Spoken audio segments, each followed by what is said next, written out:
Choosing your friends, your relationships, your partners in business, your romantic interest.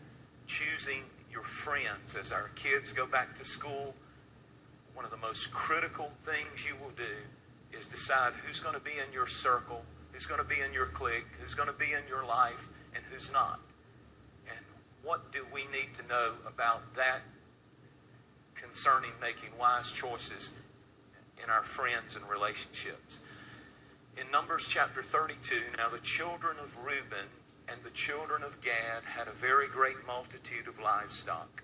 And when they saw the land of Jazer, the land of Gilead, indeed the region was a place for livestock.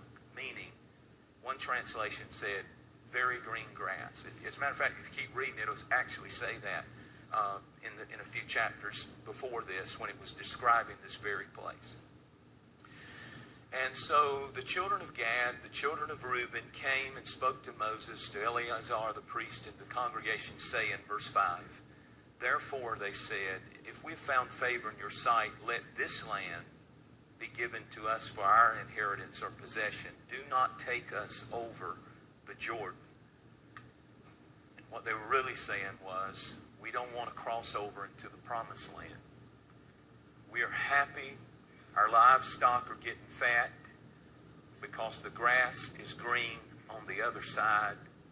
We are not interested in the inheritance, the land flowing with milk and honey. 2 tribes, Reuben and Gad.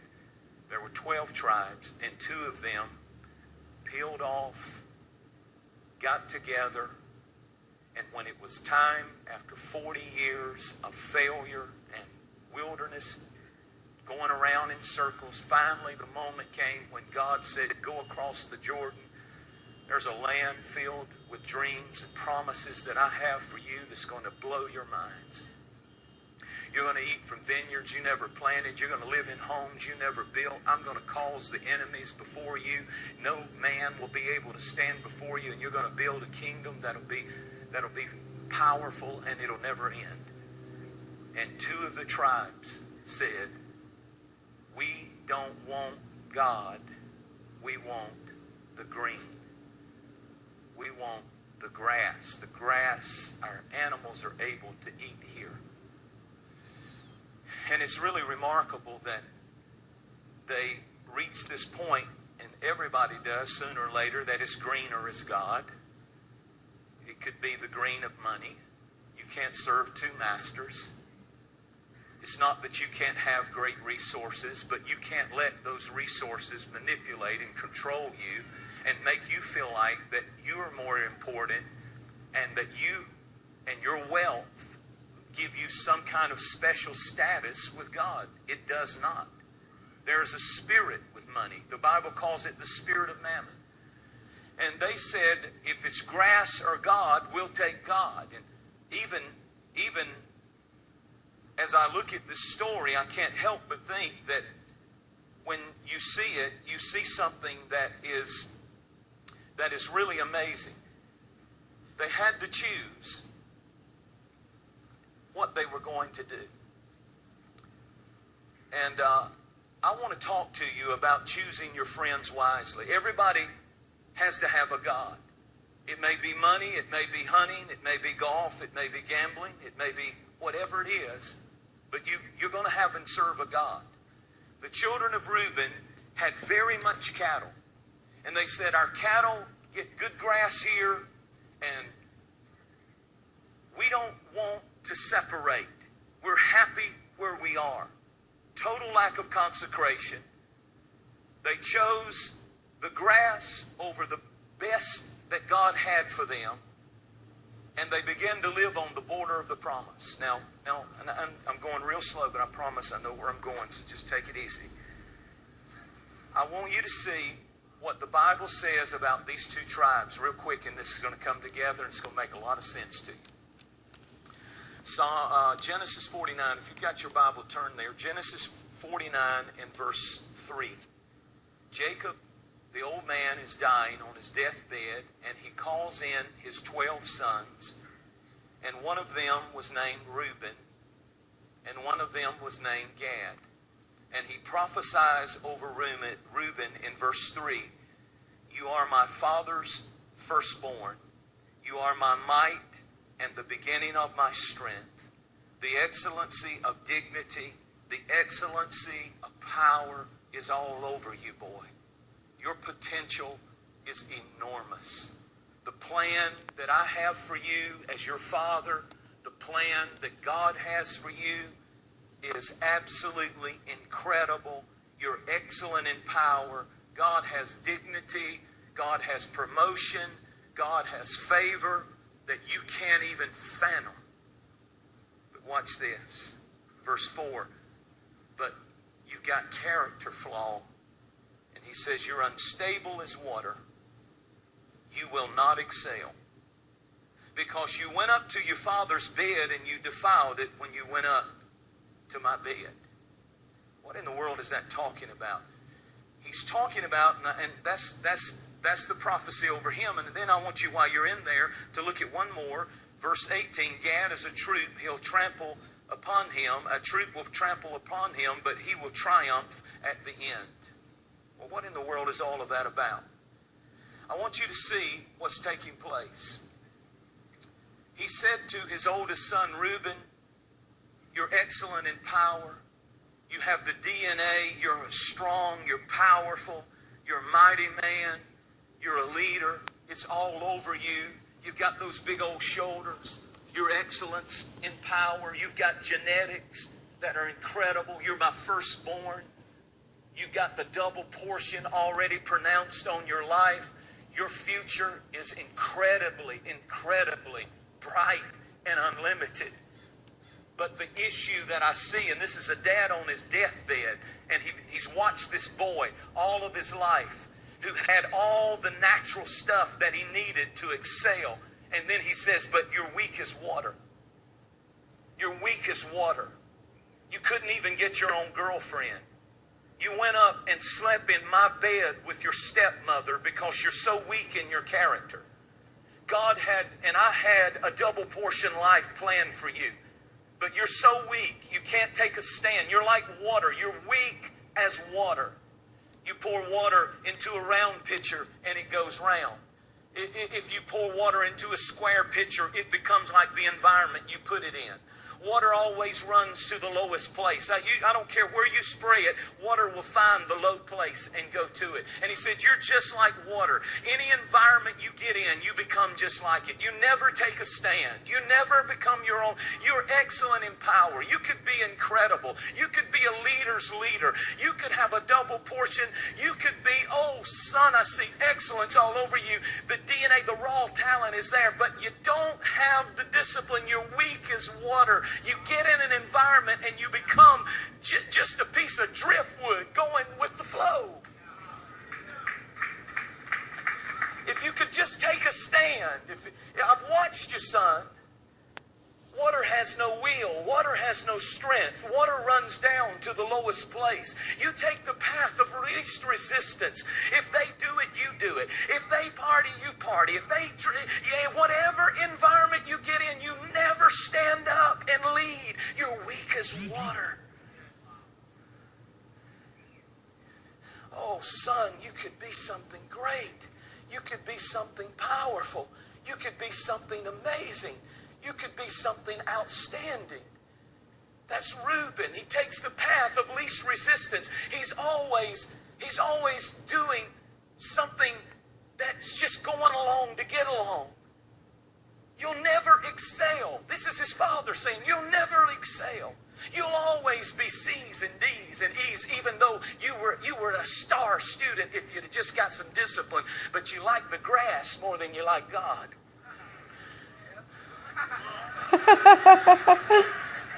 Have you ever seen young people that had enormous potential, but they just get around the wrong crowd and they go with the flow and they're weak as water and they get into grass more than they do to God, and it takes their excellence and it takes their drive and it takes their potential and it takes the mighty, and they just become a piece of driftwood.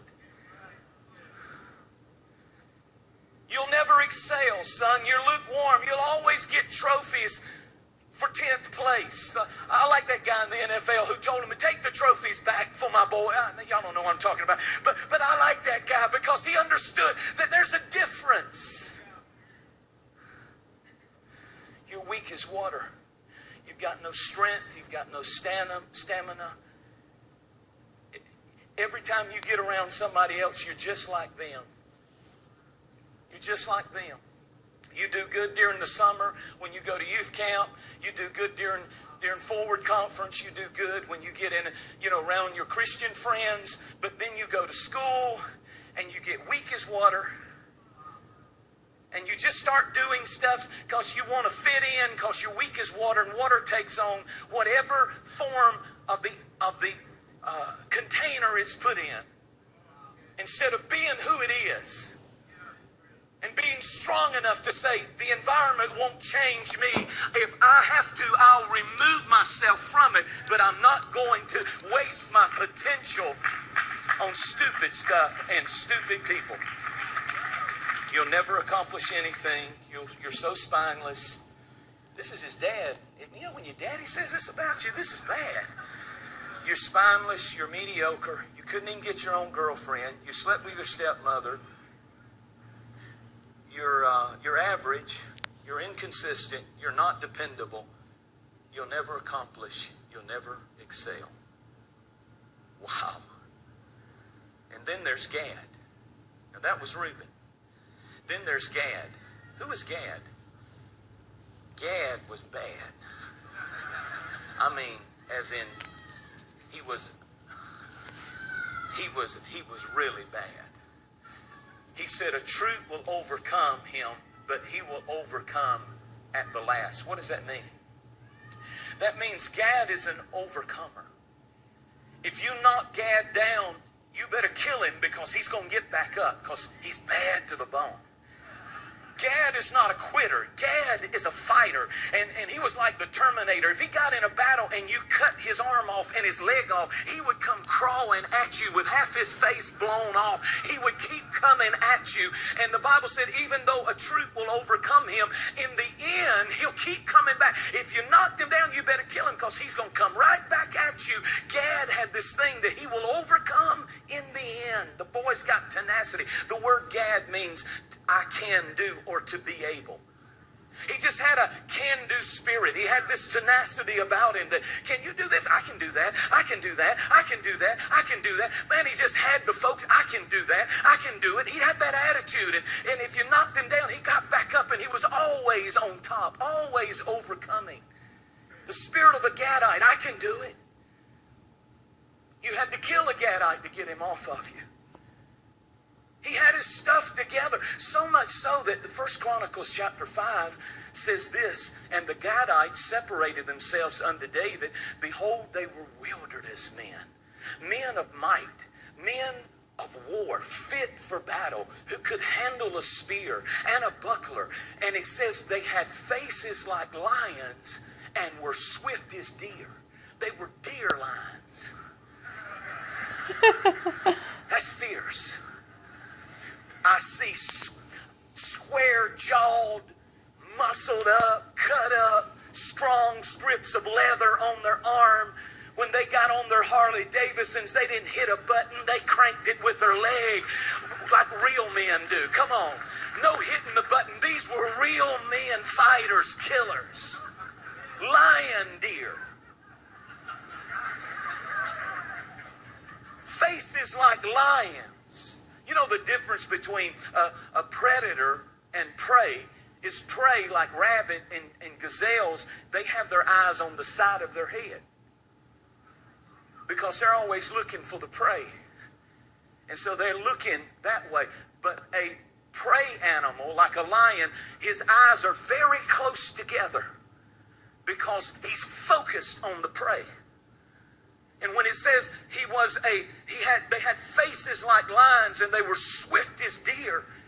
I mean, my God, these guys, you didn't want to mess with one of them. If they got on you and you knocked them down, they'd get right back up, and they're focused. Have you ever seen a lion really get focused? I preached with one time, and in an illustration, and I had a lamb and I had a lion, and we didn't get to go over it before, and the lion was on a chain, and when I brought the lamb out, the lion got hungry, and when he did, he turned and And when they focus, faces like lions. See, if their eyes are real wide on the side, they're probably prey. But look around, or they're probably predators. Look at the person beside you and see if you're sitting by a lion or a rabbit. Because if their eyes are together, they can focus. Faces like lions. Faces like lions. Gadites had eyes that were close together so they could focus. I love it. I love it. If you're a strong Christian, you're better than 1,000. 1,000 will go with the flow. 1,000 are weak as water. 1,000 do what everybody else does. But there's always going to be one who'll say, you know what? I'm not going to be like water. I'm going to be what God has called me to be. Anybody determined to be that one out of 1,000? 1 out of 1,000 will say no to the wrong party. 1 out of 1,000 will say, no, my body is not for you to molest and tell me you love me. I'm not going to do that.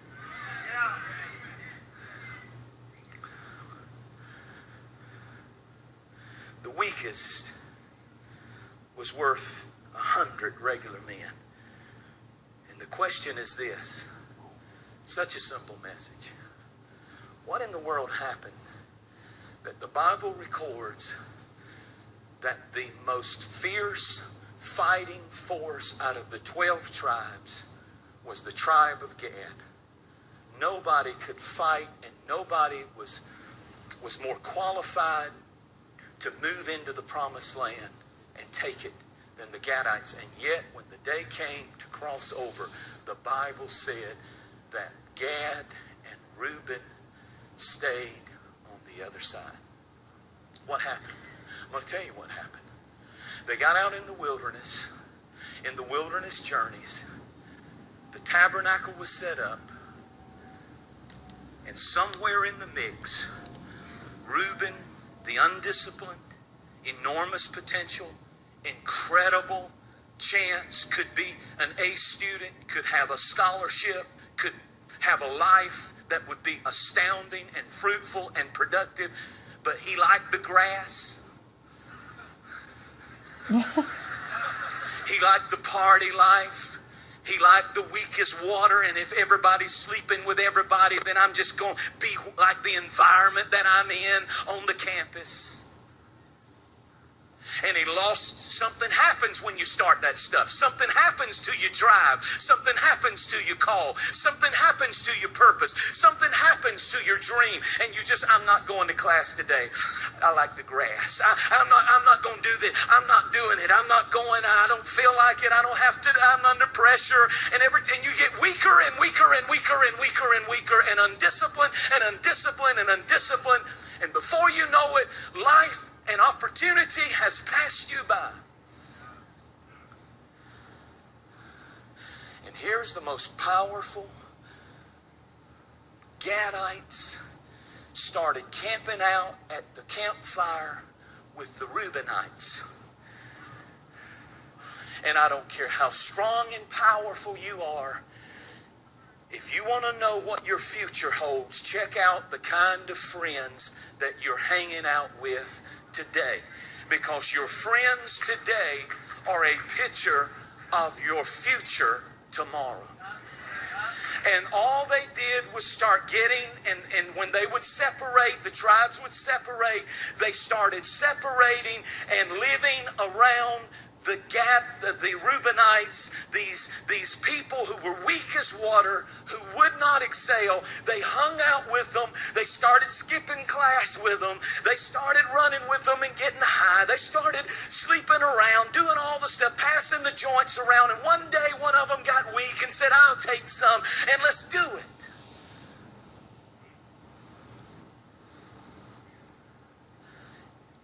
And now, when it's time to cross over, the most qualified of all the 12 tribes has hung around lowlife so long. Because if you hang around with the wrong people, here's the deal. Get this part of the message. It's extremely rare that Gadites pull Reubenites up to where they are. It almost always, if you hang out with the wrong crowd, they begin, it may not happen overnight, but they will always pull you down to where they are. And here they are, they're not weak, they're strong, they're mighty, they can kill 1,000 men, one man, but they hang around the wrong people, the wrong crowd, in the wrong environment, and something in them dies. They lose the drive for the inheritance and the double life and the life more abundantly that Christ has for them. And something in them just settles and life passes them by. And it can all be pointed back to you made a stupid decision when you made Reuben your best friend. And I don't have time to play games no more. I'm 53 years old. You don't understand how many times I've seen star athletes and people come into our church that had enormous talent and ability. And we've got kids in our church that if I started naming them, I'm just telling you, they win stuff. But if the thing we try to do is get in their head and say, who are you hanging out with? Because it doesn't matter how powerful you are. If you get around the wrong people, they're going to pull you down. It's going to happen. I don't care who you think you are. If you hang around with that crowd, it's going to pull you down. Who you dating? Huh? Why, young lady, are you dating him again?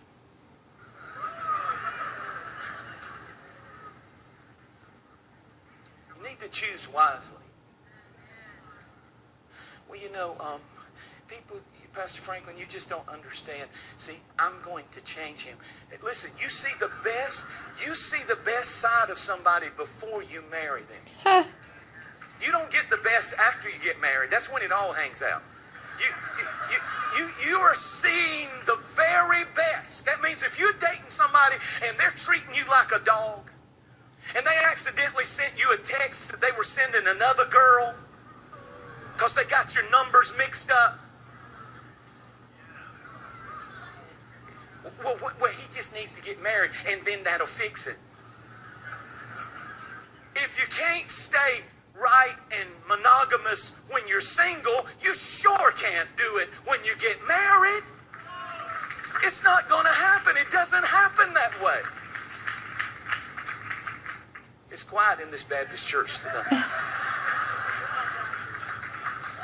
What are you doing?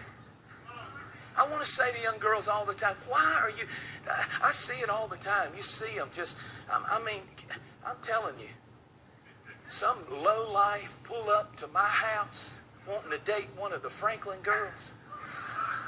Pull up riding dirty. My front door shaking because his subwoofers doesn't even get out of the car. He better be depositing something because he's not going to pick up anything, and nobody's there for him. Is Connor home? Is Caroline home? Not for you.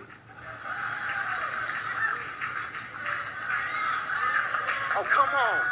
I guess what I'm trying to say is, I don't get it. I don't get, why do you date a guy that when the bill comes for the meal, he slides you the check? Wow. What a deadbeat. What a loser.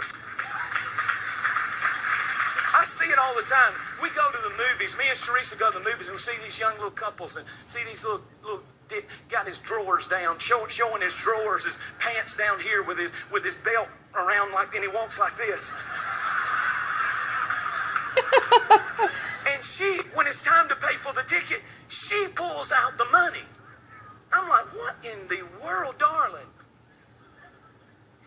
Don't you gotta believe in yourself more than that. You're not so desperate that you got to take just anything. You gotta make wise choices, because if you date right, you'll marry right. If you date wrong, you'll marry wrong. It all starts in the dating.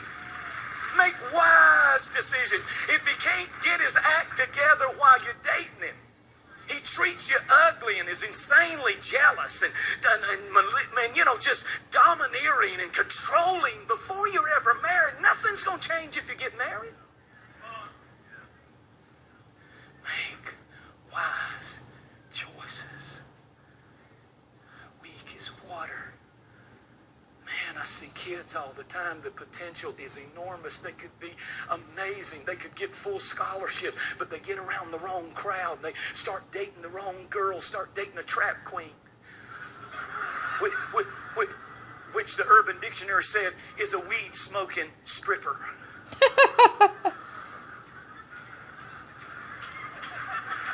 And that kid that has so much potential ends up weak as water, undisciplined, and now she's pregnant, and now the scholarship and all of that is not in play because I got to take care of this situation. I know this is too much for you. I know we're in Southern California, but I'm just trying to tell you that you make your choices and your choices make you. You keep messing around with the wrong people and they're going to pull you down every time. So let me close this little sermon.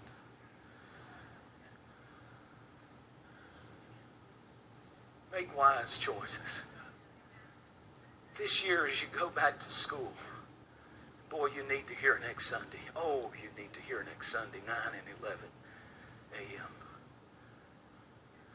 You need to make, some of you guys and some of you grown-ups, are you kidding me? Do you actually think that the 30-year-old secretary with your old self, 55, 60-year-old, you actually think she wants you for your body?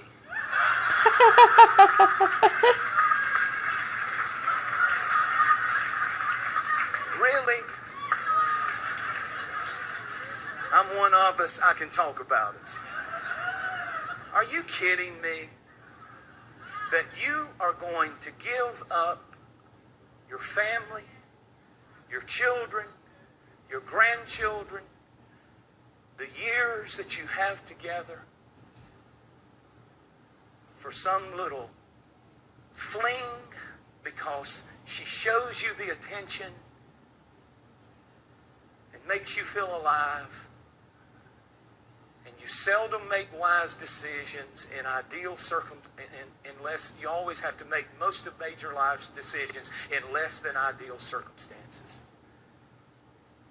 And I've seen guys who just when God was prospering, just when the business was exploding, they began to choose God, Gad, and money, and the spirit of the world over God. And all of a sudden, they've had an affair, and the family's decimated. One decision. You make your choices, you make your decisions, you make your choices, and your choices make you. And you choose who your friends, your relationships, your business partners are going to be, and you need to pray and say, God, give me 20/20 vision in the Spirit. That I would not be deceived.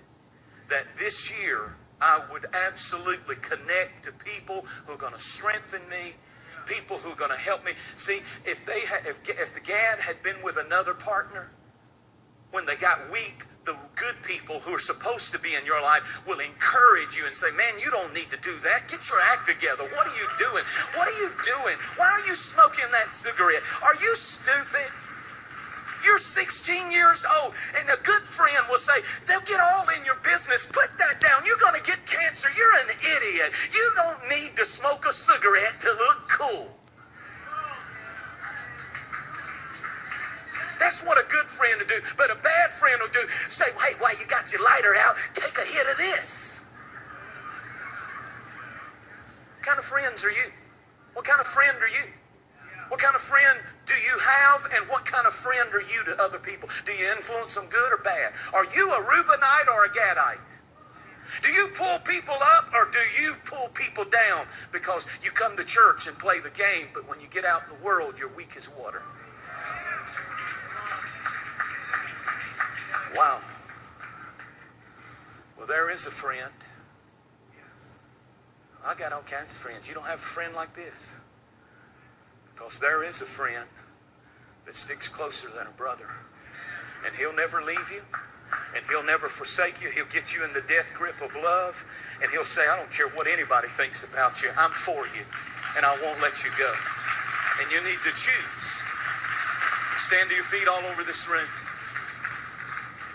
And in relationships that if you reconnect with, they will pull you back into the pit that God has brought you out of. And it's not that you can't be friends with those people. It just means you don't let them in your inner circle. Because God has a double portion life for you. God sees the DNA, His own DNA in you. And He says, you can be excellent. You can excel. You can have victory. You can dream and go into the promised land. But if you hang around the wrong people, they will stop you from entering your personal land of promise. Be careful who you hang around. Be careful who you link up with. It matters. Every head bowed, every eye closed. If you're in this room today and you would say, Jentezen, I need a friend like Jesus. I need Him to save me. I need Him to change me. I need Him to cleanse me. I need Him to forgive me. I need a brand new life, a brand new start, I need brand new relationships in my life. I'm tired of who I am and what the enemy has done to my life. I'm ready for a change. I want to leave where I am and enter into the promise that God has for me. I want to get saved. I choose Jesus. I want Him to be Lord of my life. Pray for me. He will not turn you away. The Bible said there's no greater love than a man has than to lay down his life for a friend. In other words, when you were a sinner, He called you His friend. Because He laid down His life for you. And He wants you to know that love tonight. Pastor, pray for me. I'm not where I need to be. I want to start my life afresh and brand new tonight. I want to get right with God. If that's you, boldly raise your hand right where you're standing. I want to see it all over this room. There's hands, there's hands, there's hands. Beautiful, beautiful, beautiful. And that's